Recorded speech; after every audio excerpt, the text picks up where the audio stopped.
veteran, I spend all my days working to use American diplomatic power to secure freedom without putting our service members in harm's way. And I want to recognize and thank the families who have lost loved ones in service to our country for their sacrifices too. From Lexington to Leyte Gulf, from Valley Forge to the Yadrang Valley, and on all the other fields of battle. I hope every American will reflect on the exceptional nation for which these warriors fought and died so that we can live and enjoy the fruits of this great country. I want to begin today with a few observations on China, because the media's focus on the current pandemic risks missing the bigger picture of the challenge that's presented by the Chinese Communist Party. First, basic facts. China's been ruled by a brutal authoritarian regime, a communist regime, since 1949. For several decades, we thought the regime would become more like us through trade, scientific exchanges, diplomatic outreach, letting them in the WTO as a developing nation. It didn't happen. We greatly underestimated the degree to which Beijing is ideologically and politically hostile to free nations. The whole world is waking up to that fact. Pew reported, I think it was this past week, that 66% of Americans have an unfavorable view of China.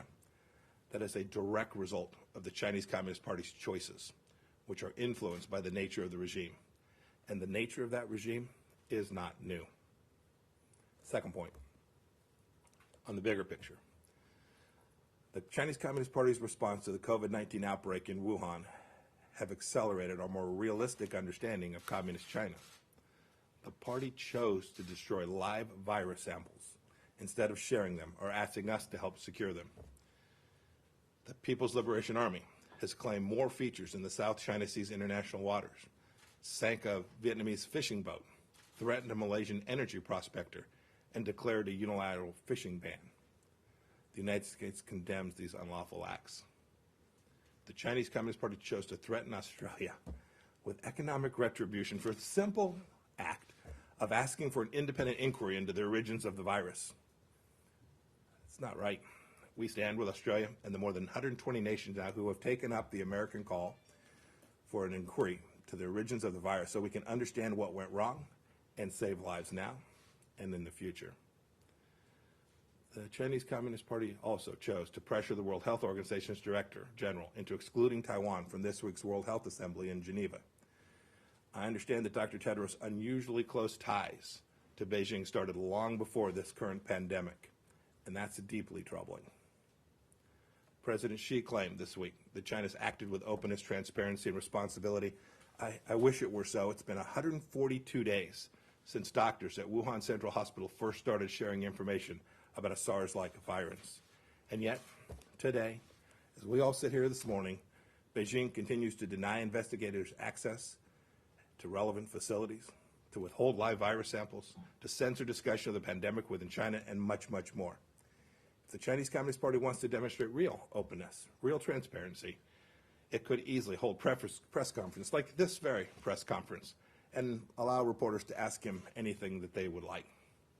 Third, China's contributions to fighting the pandemic are paltry compared to the costs that they have imposed on the world. This plague has cost roughly 90,000 American lives. More than 36 million Americans have lost their jobs since March. Globally, 300,000 lives could be as much as $9 trillion, according to our estimates. Cost imposition on the world by the Chinese Communist Party's failures. The United States has responded with about $10 billion to benefit the international response, everything from vaccine research to funding for preparedness efforts and humanitarian aid. That's compared to a promise of $2 billion from the Chinese. I look forward to seeing them fulfill that $2 billion commitment.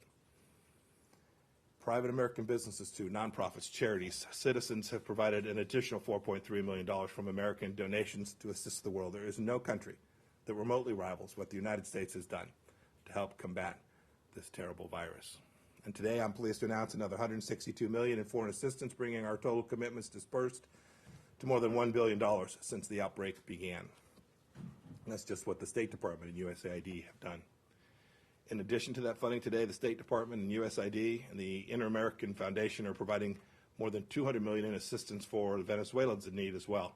This is what we do all around the world. We will help the world recover from this pandemic. Turning for a moment to Taiwan, I want to say congratulations to President Tsai on her inauguration. The democratic process in Taiwan has matured into a model for the world. Despite great pressure from outside, Taiwan has demonstrated the wisdom of giving a people a voice and a choice. In Hong Kong, our decision on whether or not to identify Hong Kong as having a high degree of autonomy from China is still pending. We're closely watching what's going on there. This week, pro-democracy legislators were manhandled while trying to stop a procedural irregularity by pro-Beijing legislators.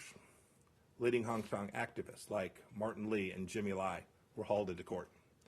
Actions like these make it more difficult to assess that Hong Kong remains highly autonomous from mainland China. We're also keeping a close eye on human rights, as we always do, pandemic or no pandemic. I was pleased that France arrested this weekend Felicien Kabuga, who is alleged to have played a key role in the Rwandan genocide.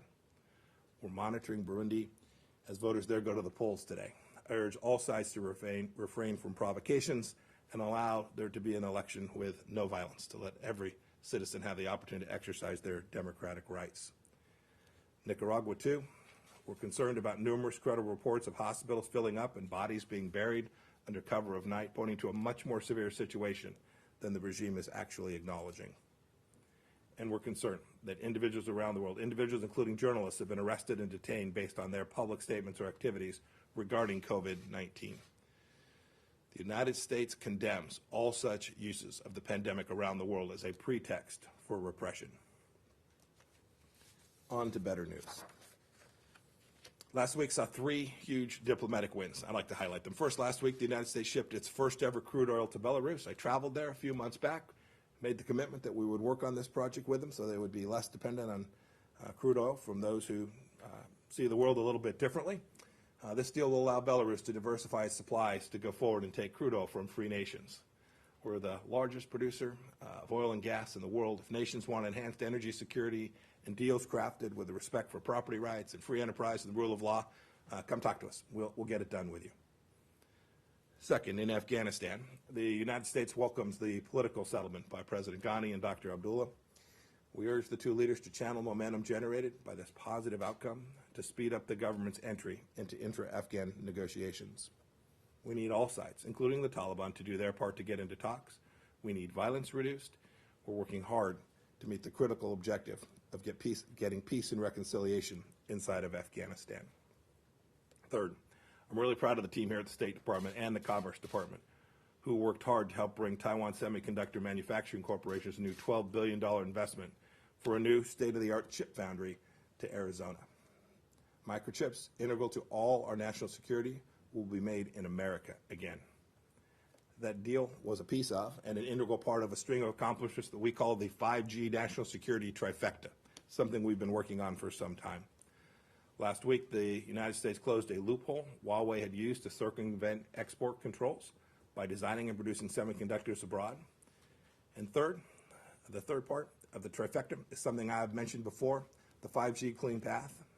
5G data transiting American diplomatic facilities must only transit through trusted equipment. I had a good conversation with Secretary Esper this week on the importance of making sure our military bases participate in the 5G path initiative as well. I want to update you on our maximum pressure campaign against the Islamic Republic of Iran, too. Tomorrow marks 24 months, 2 years, since I launched the campaign to get Iran to behave like a normal nation. We continue to follow through on that commitment. On June 8th, our designation of Islamic Republic Iran shipping lines goes into effect.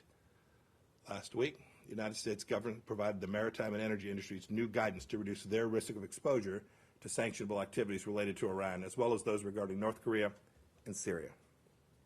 The world's maritime community is warned. Doing business with these vessels risks severe consequences. Our maximum pressure campaign also entails demanding that the regime in Tehran treat its own people with respect and dignity. Today, the United States announces that it's imposing sanctions on 12 Iranian individuals and entities under the human rights authorities. One of those sanctions is the current Minister of Interior for Iran, Abdullah Rahman Fazli.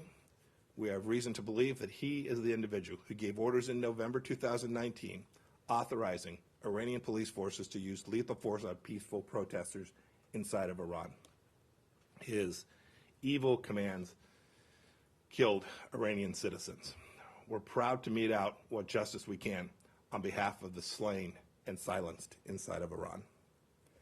And finally, we've just marked the sad anniversary of 6 years since Paul Overby's disappearance in Afghanistan.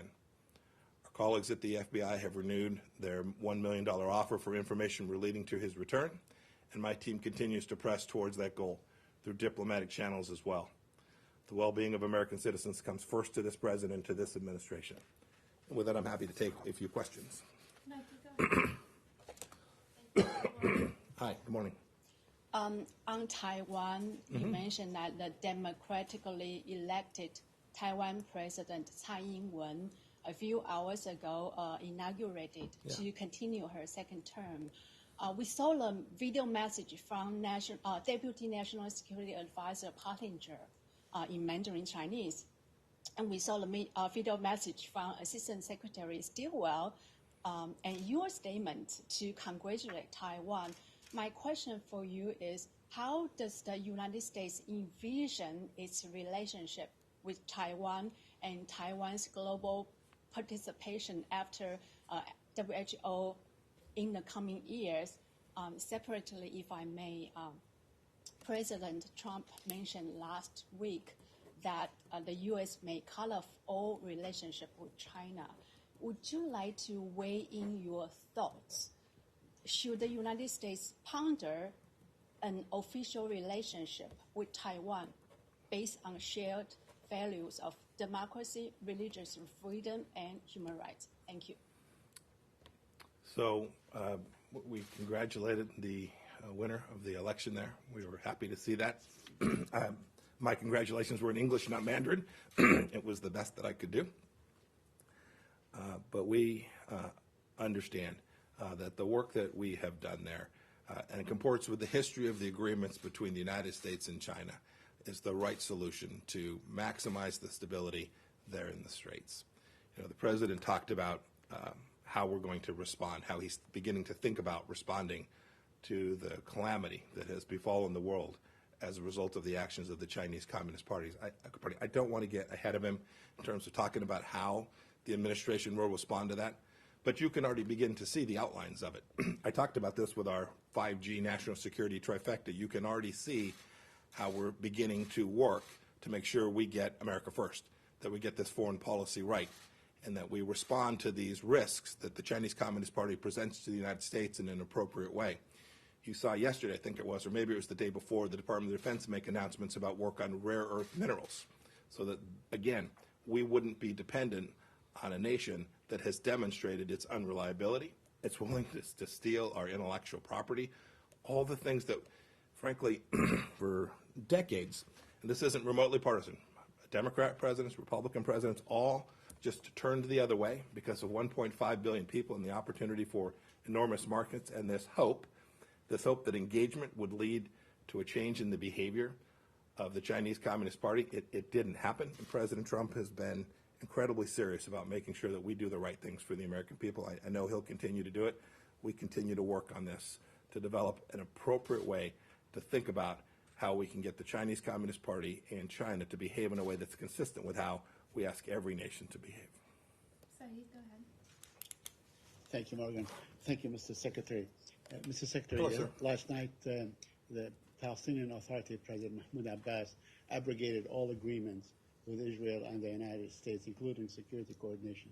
Do you have any comment on that? And would you also comment on the process or the progress of annexation per the announcement by Mr. Netanyahu that he will do so Sure. on July 1? Thank you, sir.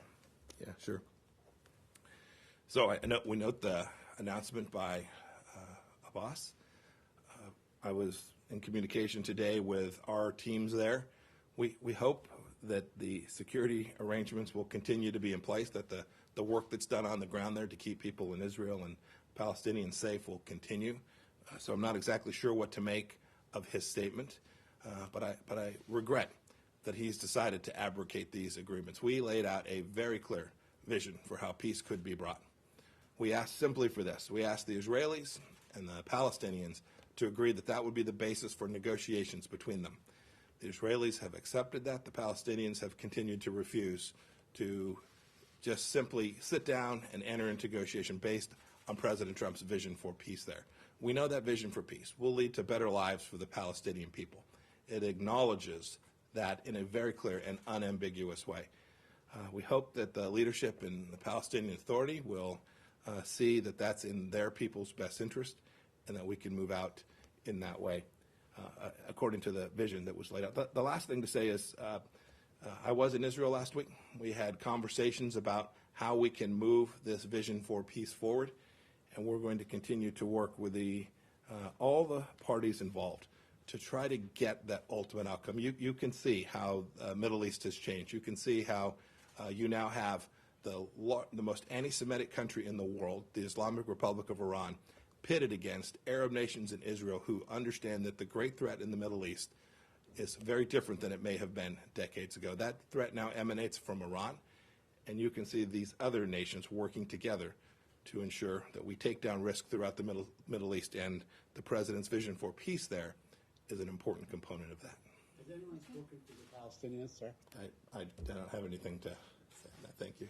Go ahead, Rich. Hi, Rich. Several Senate Republicans say they want a specific explanation as to why the administration fired the Inspector General here. Senator Grassley says an expression of lost confidence without further explanation is not sufficient to fulfill the requirements of the IG Reform Act. Will you provide Congress a more detailed explanation on why you recommended the firing to the President? And will the State Department make the House Foreign Affairs Committee deadline for documents this Friday at 5? So there's been lots of discussion about this. I've read a number of reports. Let me say three things. First, the President has the unilateral right to choose who he wants to be his Inspector General at every agency in the federal government. They are presidentially confirmed positions, and those persons, just like all of us, serve at the pleasure of the President of the United States. In this case, I recommended to the President that Steve Linick be terminated. I frankly should have done it some time ago. I think I got to get you out, sir. I'm happy to take one more. Okay, Barbara, go ahead. So you have said, sir, that Mr. Linick was undermining the department's mission. What exactly does that mean? Can you give us examples? Even the president doesn't know what that means. He says he didn't really know about the guy before you mentioned it. So what specifically has Mr. Linick done? Yeah, unlike others, I don't talk about personnel matters. I don't leak to y'all. And so did he leak? yeah, I'll just say this. I can't talk. I can't give you specificity. We'll share with the appropriate people the rationale, but no, there should be no mistake. He's an accountability official. Is it a secret as to why he was fired? May I answer the question, if you will? I appreciate the question. Let's be clear. There are claims that this was for retaliation, for some investigation that the Inspector General's office here was engaged in. It's patently false. I have no sense of what investigations were taking place inside the Inspector General's office. Couldn't possibly have retaliated for all the things. I've seen the various stories that like someone was walking my dog to sell arms to my dry cleaner. I mean, it's all just crazy. It's all crazy stuff.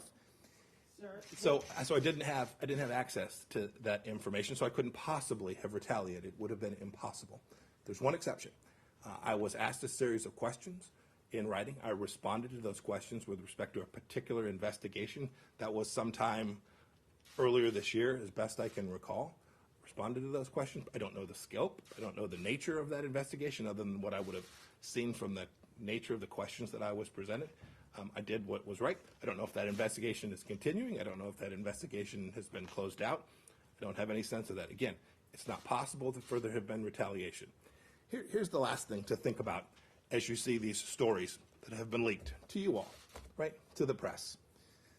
This is all coming through the office of Senator Menendez. I don't get my ethics guidance from a man who was criminally prosecuted, case number 15-155. New Jersey Federal District Court, a man for whom his Senate colleagues, bipartisan, said basically that he was taking bribes. That's not someone who I look to for ethics guidance, and so I'll continue to do the right thing to make sure the State Department is served by every employee, including our Inspector General, And we'll make sure the State Department continues to deliver on behalf of the American people. Congressman Engel, what about the House Foreign Affairs Committee? Thank you all. Chair? Everybody have a great day and a And wonderful Senator Memorial Grassley. Day weekend, too. So long. Could we ask a question about the Saudi arms emergency declaration, though, sir?